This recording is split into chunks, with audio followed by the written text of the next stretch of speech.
trauma, pain, manipulation. Now, when you hear these three things, the first thing I'll say is, really, what do you want? I am going through mental exhaustion at the moment.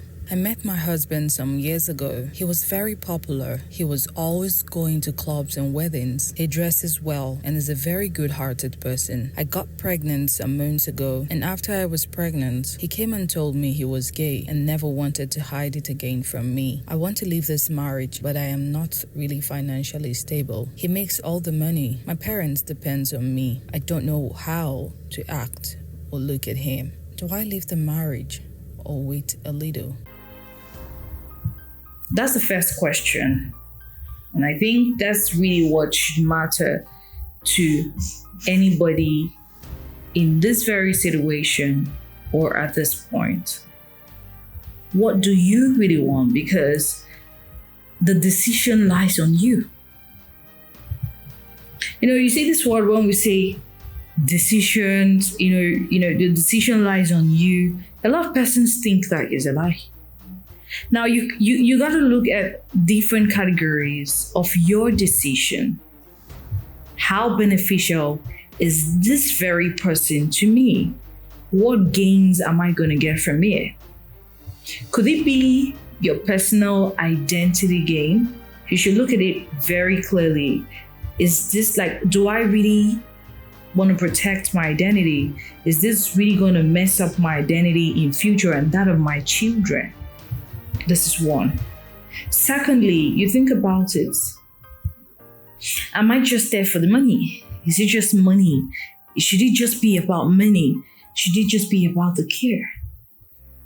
Thirdly, look at your emotional stability.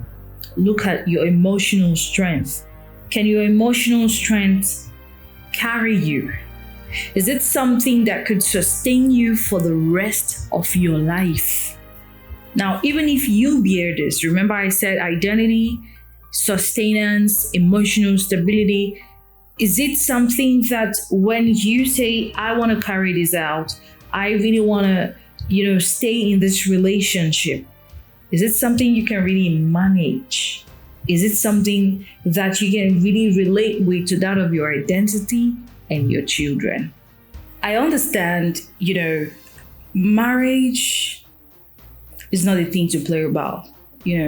Most people or some people value marriage very well, and some other people are like, whatever.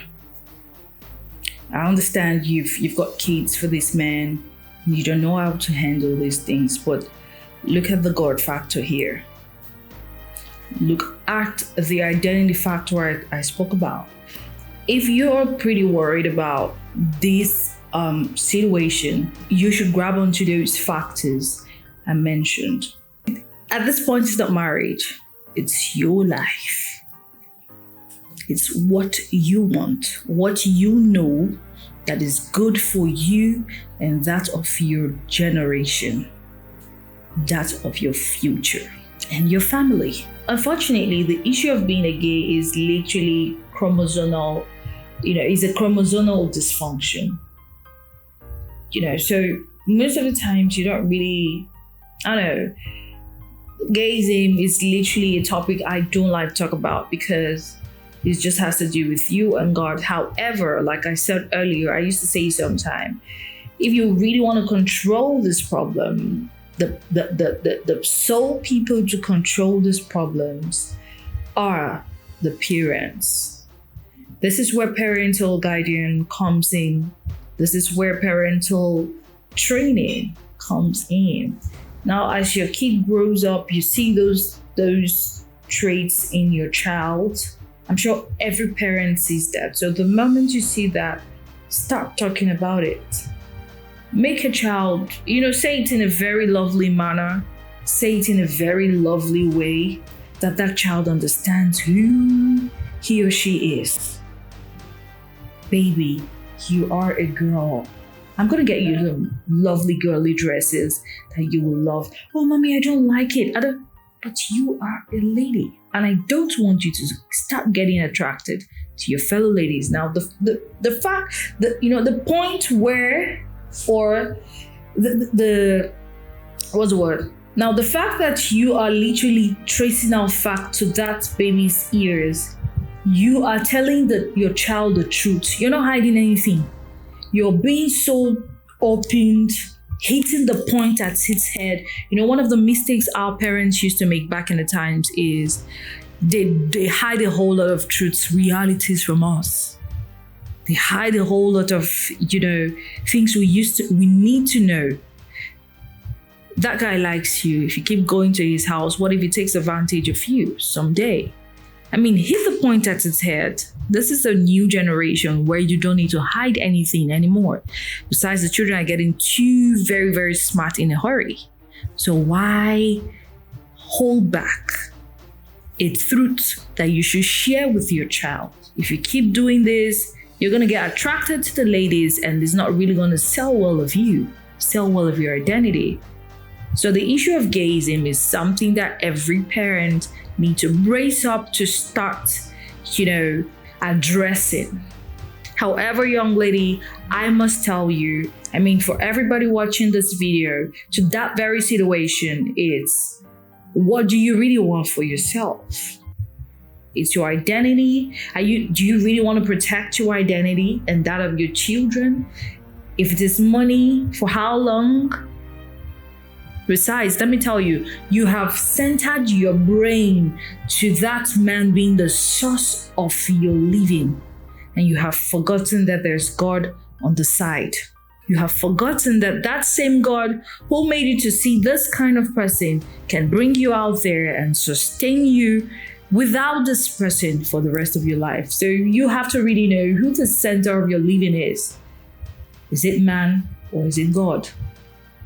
She wants to leave the marriage. She has been traumatized. She has been manipulated. She doesn't like the story to the extent she calls him, and not even by his name or my lover. And the parents or the families are dependent on her. Now, at this point, you just have to tell your family the truth. So it's a thing between you and your family to make that decision, okay?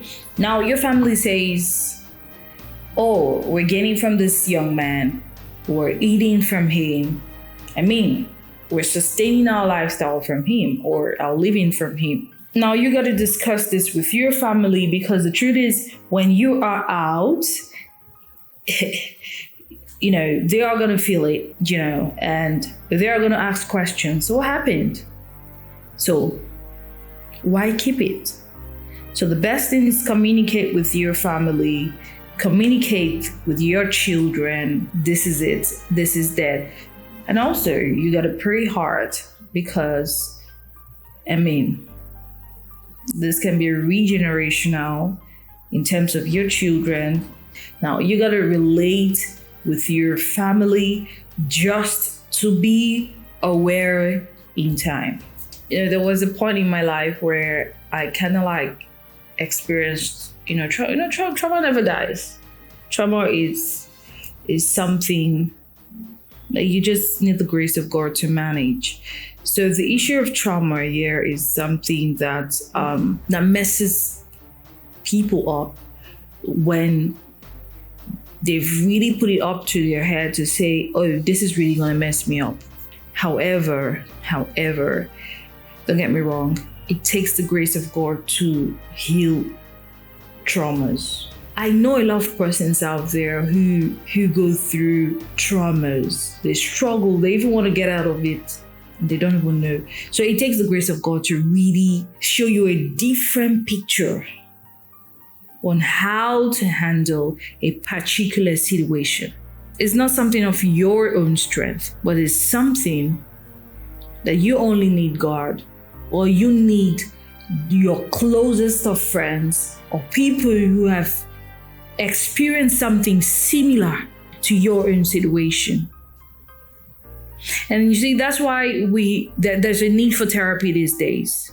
Unfortunately, most people out there don't even have the therapeutic skills, on how to guide people. So, but Sometimes let the Holy Spirit lead. I know lots of single mothers who have gone through stigmatization, traumatization, who meet me. Like, I don't know, but to some extent they just meet me and we are friends. They start telling me their story. I know that the Holy Spirit spoke to them. They let the Holy Spirit speak to them on how to communicate with me. They let the Holy Spirit tell them this person is the right person to share your problems with. And for every encounter I have had with each and every one of them, they get healed. So what am I trying to say? Let the Holy Spirit lead you, direct you on who to talk to or who to share your problems with or your situations with, so that you can get a form of healing and a direction. You see, trauma, it's a sickness that is not a good thing to be experienced. Trauma is unrevealing. Trauma is a disclosure. It's a weakness. It's an emotional wound. Trauma is an emotional torture. It's a wound of the soul that is not a beautiful thing to experience at all. That is not a good thing to experience at all. It's an injury, that makes you react in a way that you don't even know you are.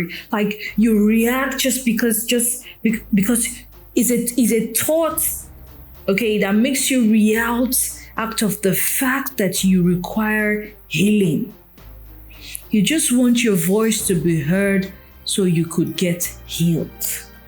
So people can relate with you. You don't understand me. So those reactions out of trauma, you don't even understand me. I want you to understand my point of view. I want you to understand that you're hurting. So that very issue of traumatization requires the grace of God to be healed. Because an injury to the soul requires a beautiful soul to amend it. Now, not just about the soul this time, that very soul who could actually relate to a similar or relate to that situation which you actually are going through or have gone through. Now, the issue of financial assistance from the young man. We're ladies, and we're all humans. I would not advise anybody to solely depend on someone for a source of living. I wouldn't advise anybody. So as a lady that you are, or you're that young man going through quite similar situations like this, now this is what I must have to say. You got to know your strengths, know the strength of your intelligence, know your crafts and your skill. Now leverage on them. Get out there and use them. Use them to get what you want. It's only a labor person who wants to get a result, who wants to break out of a trauma, break out of a situation, that never thinks the other way around on how to sustain his or herself independently. So get out there, make your assignments, discover yourself, discover your strengths, start thinking in an independent manner. I hope you got this right.